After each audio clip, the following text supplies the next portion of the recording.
Welcome everyone to Kino Christmas. It is Christmas time here in the Kino Cave. I hope that you're all looking forward to Christmas or the holidays or whatever you celebrate, or if you don't celebrate then just enjoy being alive. So all throughout the month I am going to be reviewing the Tim Allen Santa Claus movies with a little extra something involved because it's Christmas time. So I remember the Tim Allen Santa Claus movies as some of my favorite Christmas movies as a kid, and that's largely because they were the big movie when I was a kid on RT1, the channel, basically the main TV channel here in Ireland.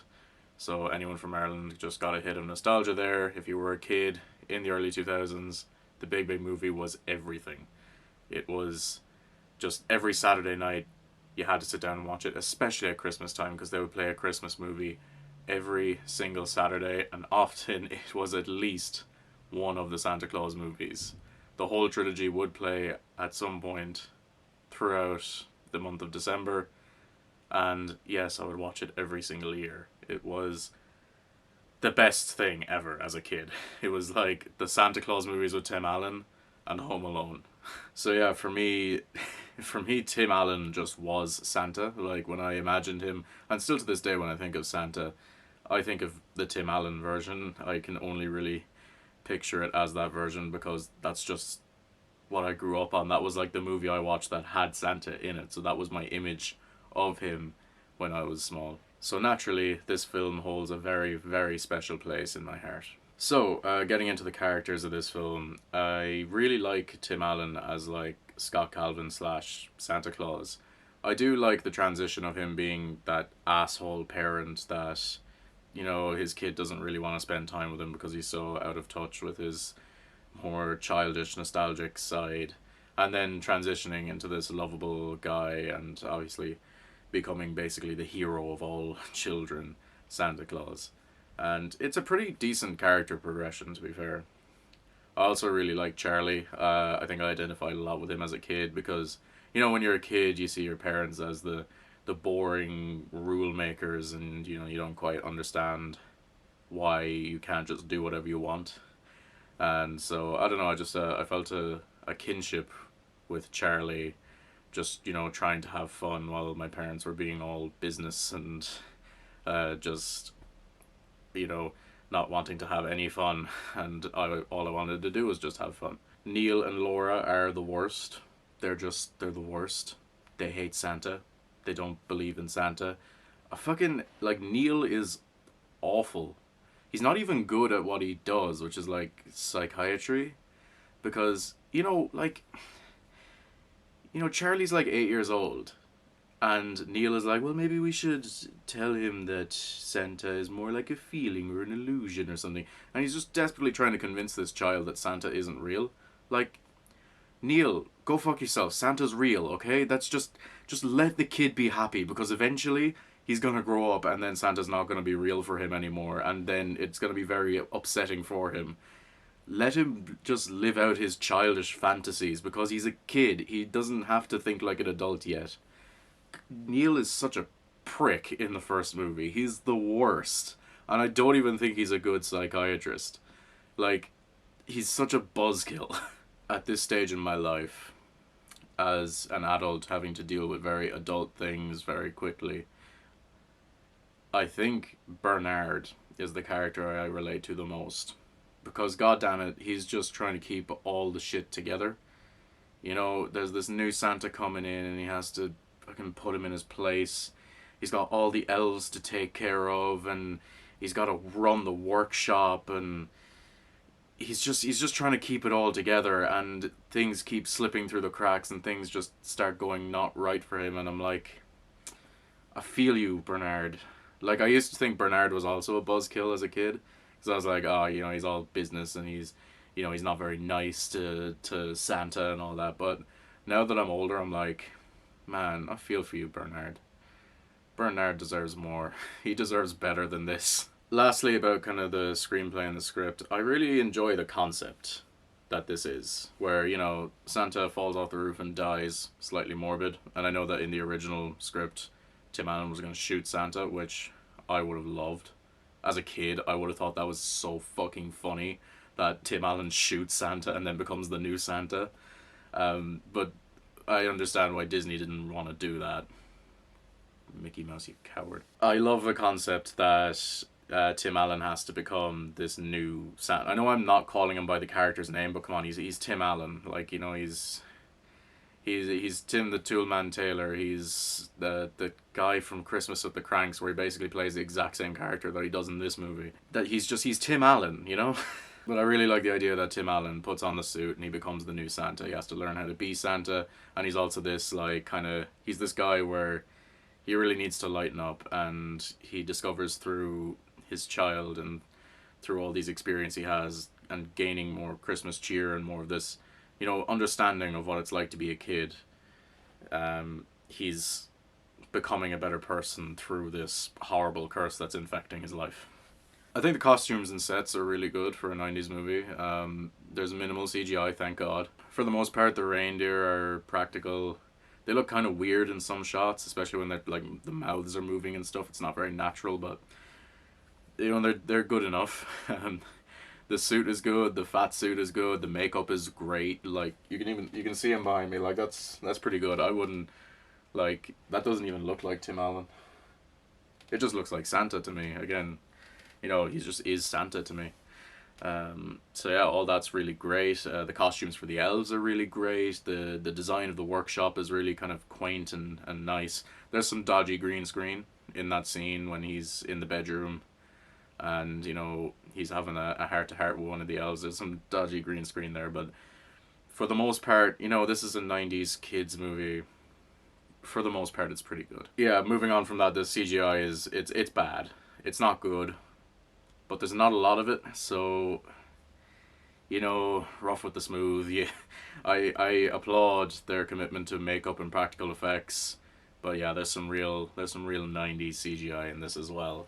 But you know what? That's okay too. Sometimes you just need the shitty little trashy thing. There's not much more I think I can say about this film without jumping into the special little extra Christmas thing that I got going on for you guys. But yeah, in terms of analyzing the movie, it's just a feel-good, nostalgic Christmas movie. That's what the best Christmas movies do, I think, is provide you with that feeling of nostalgia and, you know, taking you back to when you were a kid and, you know, Christmas meant everything to you. Back before you had the weight of responsibility or anything, and you just get to feel light and weightless like you did when you were a child. That's what the great Christmas stuff does for me. Christmas songs, Christmas movies, you know, Christmas decorations, all that kind of thing. And yeah, I think this film nails that. I think that, you know, it's a decent movie. Like, it's not a great movie, but it's pretty decent, even by today's standards, I feel. Like, I think it's probably better than a lot of the Christmas movies released more recently. So, yeah, I guess that might be a hot take, who knows. And of course, you know, my own personal nostalgia for this film plays into it. How could it not? But I think that even now, like, I can still watch this on and get that warm, fuzzy feeling inside in my chest. And I can still laugh at a lot of the jokes in this as well. Especially now with the adult jokes, like when Tim Allen says, when he's flying for the first time with the sack, and Charlie's like, "Dad, you're flying," and Tim's like, "It's alright, I lived in the 60s. And, you know, it's because Tim Allen had drug problems.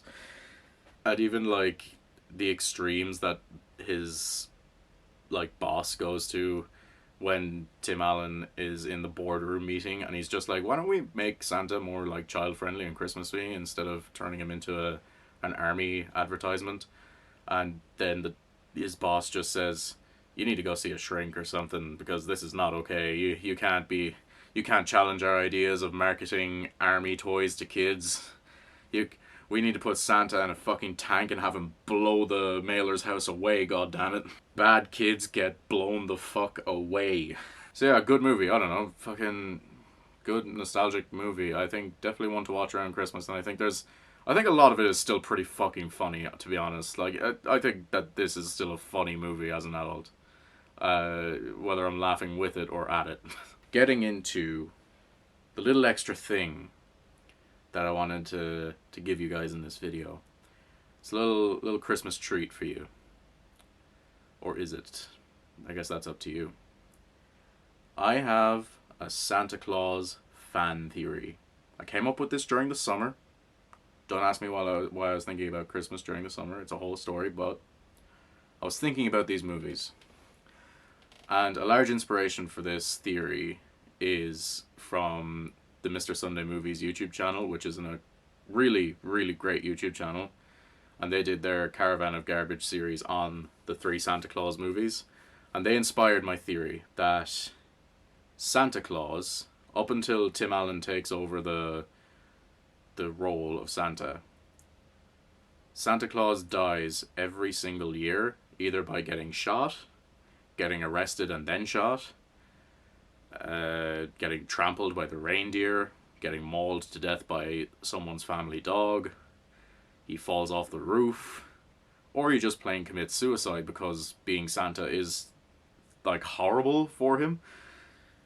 I think that Santa Claus died every single year up until Tim Allen took over it. And I'm going to tell you why I think that. This is going to be one hell of a video. And as I go through each subsequent movie, I will expand on why I think that this theory really fucking works. Because this theory does kind of actually work. And it explains a lot of what's wrong with these movies in terms of plot. First reason, this is all just to do with this movie. When I go on to the next video covering the second film, I'll use examples from that film.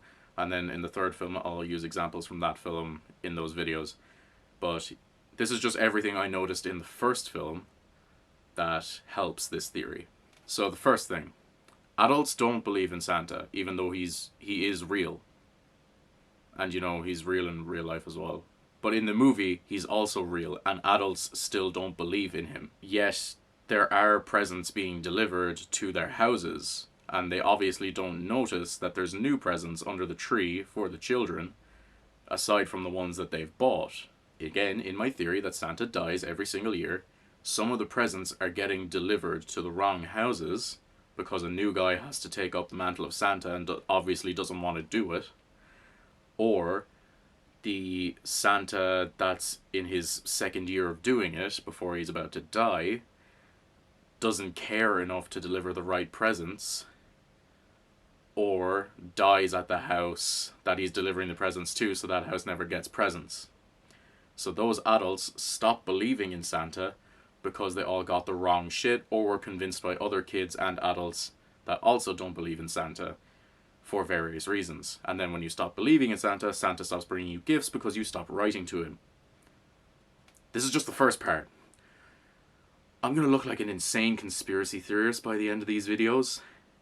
But trust me, I know this. I got this. This will make sense. Next part of this theory, because we do get a glimpse of the Santa that took up the mantle before Tim Allen. To recap, this Santa dies the year Tim Allen takes over. The previous year, he took over from the previous Santa. We don't know who this guy is, or was before he became Santa, but we do know that he's completely fucking useless. Because, as soon as he hears a loud noise, he slips off the roof and dies. Now, do you think that a Santa who's been doing this for years, or decades, or centuries, would hear a loud noise and fall off the roof? You think that a plane hasn't flown overhead during this Santa's career? Do you think that someone hasn't come out with a fucking shotgun and tried to fire at him in America? This Santa is very obviously useless, and a loud noise startles him and makes him fall off the roof. So he can't have been doing it for very long. And he might not even enjoy doing it. He might hate the whole experience. He also constantly carries a card that tells whoever finds it what to do in the event of his death. So people watching this video right now, do you carry a card everywhere that tells people what to do if you might get in an accident and die? Because I don't. I don't carry around a card that says, here, do this if I die. No, that's just not the way the world works. So this Santa must know that he hasn't got long. And every Santa carries that card so that when someone finds his dead body, they have to put on the suit the card tells you to do. We've talked about the previous Santa. Let's move on to how everyone reacts to Scott Calvin, Tim the Toolman Taylor, taking on the role of Santa. For one thing, the reindeers don't give a shit. The reindeers, the reindeer. Reindeer. Reindeer. The reindeer don't give a shit that there's just this new guy. And we know that the reindeer all have personalities and thoughts and feelings. This isn't even a retcon in later movies, because we see that Comet becomes attached to specifically Scott Calvin because he gives him a gift the following Christmas. So we know that each of these reindeers have their own reindeer, not reindeers. We know that the reindeer each have their own thoughts and feelings and personalities, and none of them care that Santa just died, because it happens every year. So they're ready for it. And they're also just like, oh, Jesus, just get on with it. Like, Comet is literally like telling Scott Calvin, just do it, just deliver the presents, alright? I just want to be done with this. Because this happens all the time. The sack is automatically giving the presents, the correct presents for each house, because as soon as the previous Santa dies and the new Santa takes up the role, he won't know what to leave for each child. So the sack automatically gives you the presents for the right house, so that way you don't fuck it up, and yet somehow they still do, because they're all terrible at being Santa, or don't want to do it, and don't care enough to leave the right presents. So let's move on to some plot stuff. The first house that Tim Allen goes to, he gets caught in a security alarm after he leaves the presents, tries to get out the window, then a dog approaches him and starts barking, and so the dog is like ready to like maul Santa to death. And then he hears a man wake up and cock a shotgun. Tim Allen narrowly escapes this situation with his fucking life. This leads me to believe that this happens more often than not. Santa will trigger an alarm because he's completely useless and he's only been doing this for a year or maybe even only 10 minutes, as Tim Allen was. And that people just wake up and instantly see someone burglaring their house, shoots him, puts on the suit, becomes a new Santa. This could happen multiple years in a row, where just Santa gets shot, the guy who shot Santa puts on the suit, then the following year he goes, tries to deliver presents, gets shot by a new guy, the new guy puts on the suit, becomes Santa. This could just happen over and over and over again, because Tim Allen does just barely make it out of there. Now, an expansion of my theory that Santa dies every year is that I think that Scott is the first Santa in years to have children, or at least to take a child, like his own child, with him as he's delivering the presents. Because Charlie is the only reason that Scott decides to actually deliver the presents. Because, Scott wants the approval of his son. So Charlie convinces Scott to keep delivering the presents. I don't think any of the previous Santas did that. It is the fact that Charlie is there, which is why Scott starts to enjoy delivering presents to people. Because he's earning points with his son. So I don't think any of the previous Santas had children, or at least if they did, they never took the children with them on the sleigh ride. And that's why they were so terrible at it. Because when you think about it, Scott delivering the presents as Santa the first night would be a horrible experience for him unless Charlie's there. So let's move on from the first night. And let's go to the North Pole. For one thing, there's an elf at the North Pole ready to let Scott into the workshop. Why couldn't he let himself in? Because Santa dies every year, and every time the new Santa comes back, he has to be let in because he doesn't know how to get in by himself. And this is kind of proven in later movies because Scott just goes into the workshop or like enters the North Pole by himself because he knows how to do it. But before Scott, each new Santa wouldn't know how to get into the North Pole, so he had to be let in by an elf. So I think one of the biggest contributors to my theory is that when Scott comes back, none of the elves care that the previous Santa's dead. They all just carry on working, Whenever Scott's asking questions like, what am I doing here? Who's in charge here? They say, you're in charge. You're the new guy. You're the Santa. You're everything now. Like, they just don't give a shit that the previous Santa's dead and there's a new Santa here. And none of them even care enough to explain the situation to him until Bernard comes along. And Bernard, like, tries to get through this explanation of what's happening as quickly as possible because he's just so sick of having to do this every single year. Every year a new Santa comes back and he's like, okay, look, you put on the suit, you read the contract, you're the big guy now. You're going to go through some changes over the course of the year. You have to be back here by Thanksgiving, and then we're getting ready to go for Christmas again. And then you're probably going to be dead this time next year. He has to go through all of this over and over and over again. And that's why none of the elves give a shit that there's a new Santa. The only difference is that this Santa has a kid with him. And that is what starts to give the elves a little bit of hope that maybe this Santa can last longer. Also touching on Bernard, in relation to this theory, he runs the entire workshop. Like, Santa doesn't run shit. Bernard is in charge of everything in the workshop.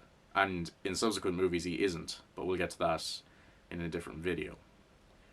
But Bernard runs the entire workshop. Santa doesn't run anything, all he does is deliver the presents. So, again, the Santa dies every single year, so he's not there in the workshop to work on anything or be in charge of anything because he has to get used to being the new Santa. So Bernard runs everything. Now, getting on to the contract itself, the Santa Claus in the contract. They made the fine print extremely difficult to read, where you need several magnifying glasses even just to be able to read this card. And obviously they made it so small because if it was actually readable by anybody, no one would do it. Because you don't want to put on a suit and then automatically have locked yourself into a contract where you're going to get fat and you're going to grow out long white hair and a beard. And every year you have to stay at the North Pole all the time and once a year deliver presents all over the world and possibly never see your family again. And just leave your entire life behind. Also, your personality is going to be fundamentally altered from what it was. You are going to go through an entire identity shift.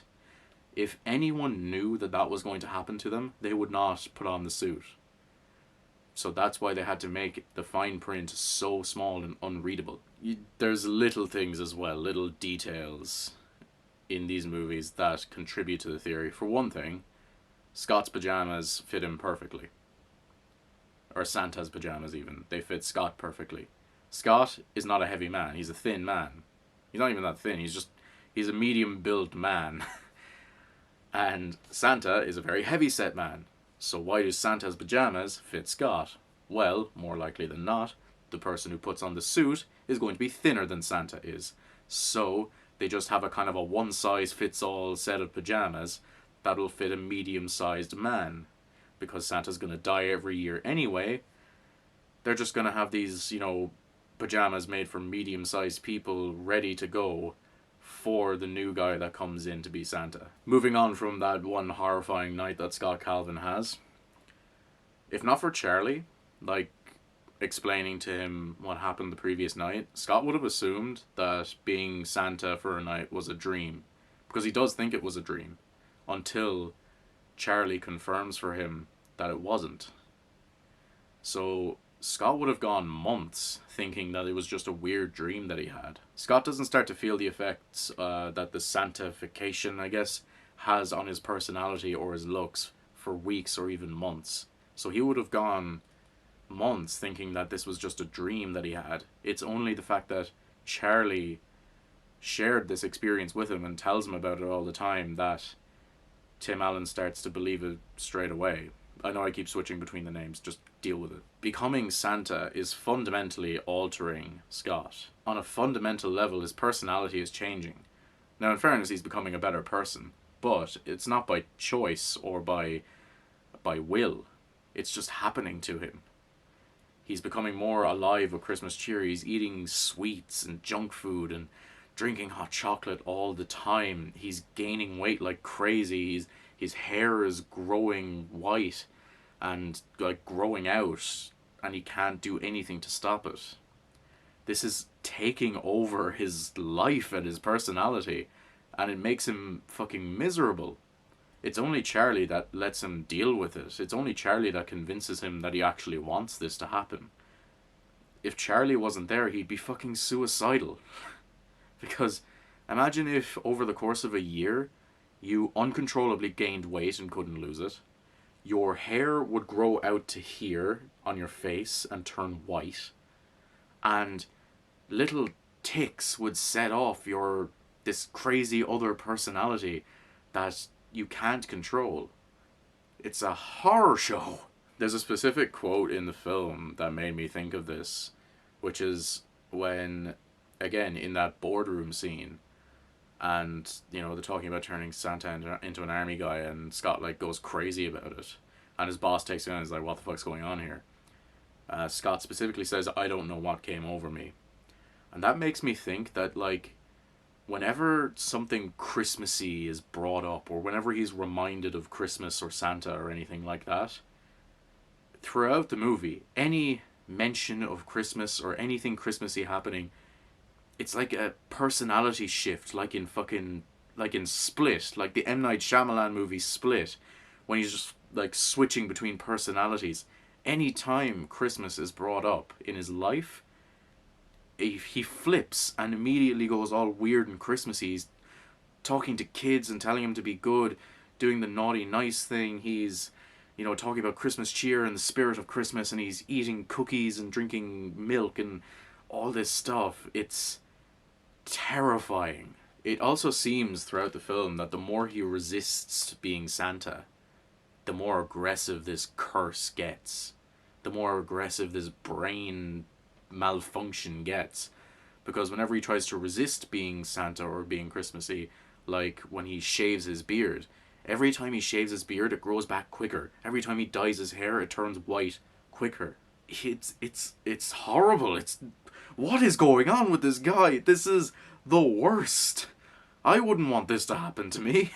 Okay, there might be a slight angle change because I had to change the SD cards, but it should be okay. No wonder each Santa before him would be suicidal, because this is an awful thing that's happening to him. And again, he only starts to come around to it because of his son. So Laura and Neil have a discussion about why they stopped believing in Santa. And for both of them, it's because they didn't get the presents that they wanted. It doesn't specifically say whether or not Santa brought them presents, but they didn't get the present that they specifically wanted. Personally, I think that is because, for them specifically, either the Santa that was on his second year doing it was so miserable that he didn't want to deliver those presents in the first place and might have just skipped over their houses, or the new guy that puts on the suit also didn't want to do it, or just didn't really know how to deliver the presents properly, and so that's why they didn't get the presents that they wanted. Only like a handful of kids, okay, not a handful, but like, okay, most kids are getting what they want because the sack automatically gives those gifts out. But enough kids aren't getting the presents that they want. They're either getting the wrong thing or they're getting nothing from Santa. That then they go out and think, well, Santa's not real, I'm going to stop writing, and so Santa won't deliver presents anymore. And then they can bully the kids who are still getting the right presents into believing that Santa's not real. Those kids stop writing letters, Santa stops delivering them presents, therefore Santa isn't real for them either.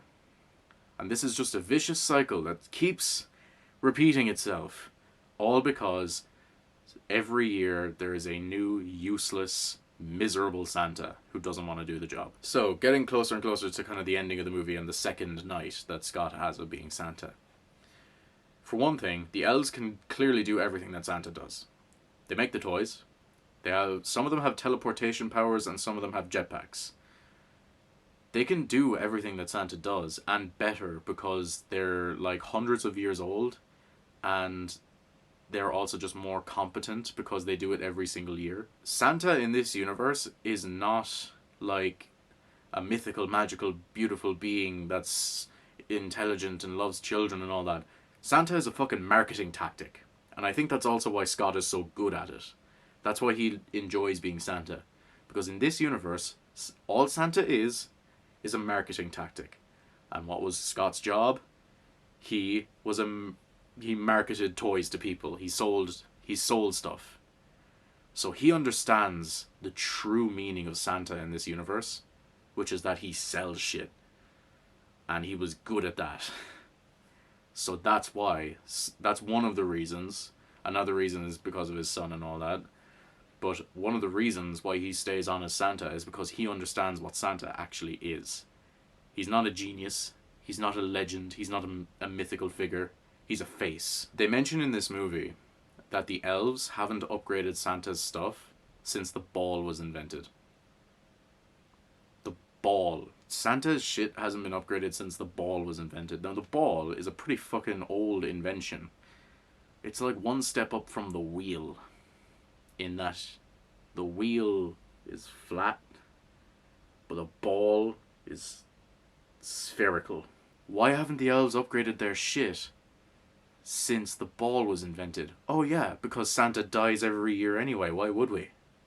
Of course. This is all just a horrible fucking nightmare of a place anyway. Why would we bother upgrading Santa's stuff? Santa's an asshole. So, that is every example from the Santa Claus that contributes to my theory that until Scott Calvin takes over the role, Santa dies every single year. Either through suicide, by accident, or just through Americans owning guns and being ready to shoot someone at a moment's notice.